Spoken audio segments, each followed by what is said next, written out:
안녕하세요. 우리는 무엇을 믿는가? 드디어 마지막 시간입니다. 마지막 시간답게 오늘은 이 세상의 끝, 종말에 대해 나누도록 하겠습니다. 종말입니다. 이 종말에 대해서 경계해야 하는 태도가 있습니다. 먼저는요, 이 종말론에 심각하게 몰두하며 광적으로 집착하는 것입니다. 예. 그러니까 이 종말 때문에 너무 걱정하고 염려하면서 시간을 낭비하고 그렇게 막 공상에 빠져서 살면 안 됩니다. 예. 그러니까 이단들은 이 종말론에 되게 집착하게 만들죠. 예. 과거에 실제로 이 시한부 종말론이라고 해서 그것을 주장하는 이단들이 있었습니다. 그러니까 이렇게 보는 거예요. 몇 월 며칠 세상에 종말이 온다. 그러니까 재산 정리하고 뭐 어디에 모여서 기다리자. 말도 안 되죠. 예, 말도 안 됩니다. 예수님께서 말씀하셨습니다. 마태복음 24장 36절입니다. 그러나 그 날과 그때는 아무도 모르나니 하늘의 천사들도 아들도 모르고 오직 아버지만 아시느니라. 아멘. 네, 그 날과 그때는 아무도 모릅니다. 오직 성부 하나님만 아신다고 하셨습니다. 그러니까 구태여 그 날과 그때에 집착을 할 필요가 없습니다. 또 경계해야 할 태도는 이 종말론에 대해 전혀 논하지 않고 회피하려는 일종의 불감증입니다. 그러니까 아직 닥치지 않은 일이기에 마치 없는 일로 치부하려는 거예요. 이 노아의 시대 사람들이 그랬죠. 노아가 심판이 있다, 방주에 타라 하는데 아무도 믿지 않습니다. 예. 이 종말은요, 심각한 주제이기에 생각하지 않으려는 경향이 있습니다. 불감증인 거예요. 오지 않는다고 생각하는 거예요. 그런데 성경은 이 종말에 대해 분명히 말합니다. 예수님의 재림에 대해서 누가복음에서, 데살로니가 전서에서, 데살로니가 후서에서, 계시록에서 이렇게 말하고 있고요. 또 죽은 자들의 부활에 대해서 말하고 있고요. 또 최후 심판에 대해서, 세상의 종말에 대해서, 또 하나님 나라의 완성, 새 하늘과 새 땅에 대해서 성경은 분명히 말하고 있어요. 이거 회피하면 안 됩니다. 그렇다면 언제 올지도 모르고 사실 분명하게 설명하기 쉽지 않잖아요, 이 종말이라는 게. 그런데 이런 종말에 대해서 왜 우리가 다뤄야 할까요? 먼저 우리는 이 종말론의 역할에 대해서 알아야 합니다. 왜 우리에게 이 종말론이 필요한지. 데살로니가 4장 말씀을 읽어보겠습니다. 형제들아, 자는 자들에 관하여는 너희가 알지 못함을 우리가 원하지 아니하노니 이는 소망 없는 다른 이와 같이 슬퍼하지 않게 하려 함이라. 그리고 나서 종말에 대해서 쭉 말합니다. 우리가 예수께서 죽으셨다가 다시 살아나심을 믿을진데 이와 같이 예수 안에서 자는 자들도 하나님이 그와 함께 데리고 오시리라. 우리가 주의 말씀으로 너희에게 이것을 말하노니 주께서 강림하실 때에 우리가 살아남아 있는 자도 자는 자보다 결코 앞서지 못하리라. 주께서 호령과 천사장의 소리와 하나님의 나팔 소리로 친히 하늘로부터 강림하시리니 그리스도 안에서 죽은 자들이 먼저 일어나고 그 후에 우리 살아남은 자들도 그들과 함께 구름 속에 이끌려 올려 공중에서 주를 영접하게 하시리니 그리하여 우리가 항상 주와 함께 있으리라. 그러므로 이러한 말로 서로 위로하라. 아멘. 13절에 이렇게 나와 있어요. 소망 없는 다른 이와 같이 슬퍼하지 않게 하려 함이라. 그리고 18절에 뭐라고 말합니까? 이러한 말로 서로를 위로하라 라고 말합니다. 그러니까 바울이 이 종말에 대하여 말하는 이유는 이거예요. 소망 없는 자들과 같지 않게, 낙심하지 않게. 또 이러한 말로 서로를 위로하기 위해서. 종말이 우리에게 하는 역할은 뭐냐? 소망을 주고 위로를 하는 역할입니다. 그러므로 이 시간 이 종말에 대해서 나누면서 사실 다룰 수 있는 이야기가 되게 많아요. 그리고 많은 쟁점도 많습니다. 하지만 설명하지 않을 생각입니다. 지금은 우리가 그리스도인으로서 살아가는데 소망과 위로를 얻을 수 있는 아주 최소한의 설명만 하려고 합니다.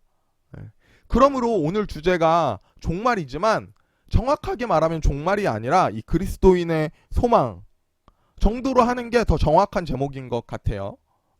오늘 이 종말에 대해서 나누겠습니다. 자, 먼저 재림입니다.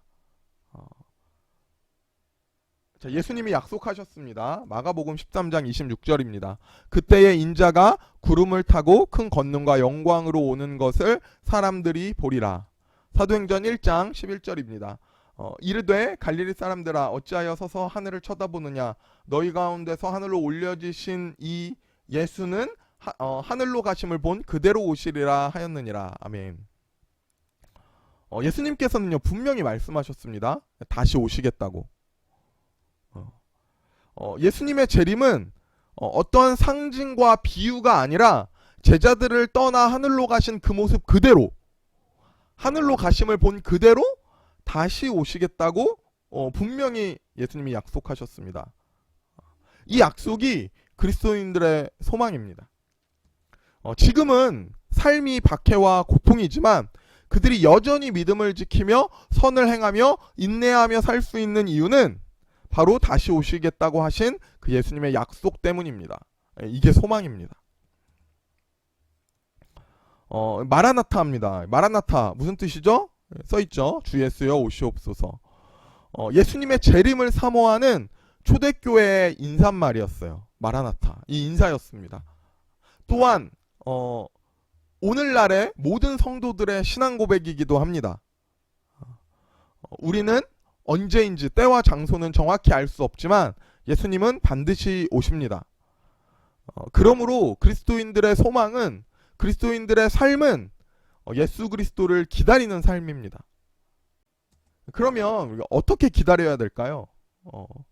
예수님을 기다리는 크리스찬의 삶 어떻게 해야 합니까? 학교 접고 직장 다 퇴직하고 적금 해약하고 이렇게 기다려야 합니까? 그러면 안 되죠. 그러면 안 됩니다. 누가 그렇게 권하면 위험한 거예요. 잘못된 종말론입니다. 어떻게 살아야 할까요? 이렇게 살아야 합니다. 오늘은 내일이 없는 것처럼 살되 영원을 꿈꾸며 살아야 합니다. 오늘만 바라보는 삶이 아니라 영원을 바라보는 삶이어야 합니다. 그러므로 만약 내일 예수님이 오실지라도 오늘을 최선을 다해 부끄러움 없이 사는 삶이어야 합니다. 이게 소망으로 사는 크리스찬의 삶이어야 하는 거예요. 우리가 소망으로 살기를 소원합니다. 죽음입니다. 모든 사람이 미래에 대해 부인할 수 없는 사실이 있습니다. 이건 죽는다는 겁니다. 사실 종말을 얘기하고 있지만 개인의 종말은 이 죽음이죠. 사실 모든 사람은 죽습니다. 그 누구도 죽지 않는 사람이 없어요. 왜 죽습니까? 우리는 이 죽음이 들어온 이유, 사망이 들어온 이유를 죄 때문이라고 배웠습니다. 죄 때문에 인간은 죽습니다.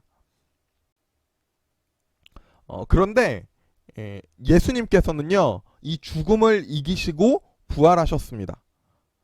네, 우리에게는 이제 이 죄가 해결됩니다. 우리에게는 죽음이 없습니다. 네, 예수 그리스도의 부활과 승리는 우리의 부활과 승리입니다. 우리 사도행전 24장 말씀을 읽어보겠습니다. 그들이 기다리는 바 하나님께 향한 소망을 나도 가졌으니 곧 의인과 악인의 부활이 있으리라 함이니이다.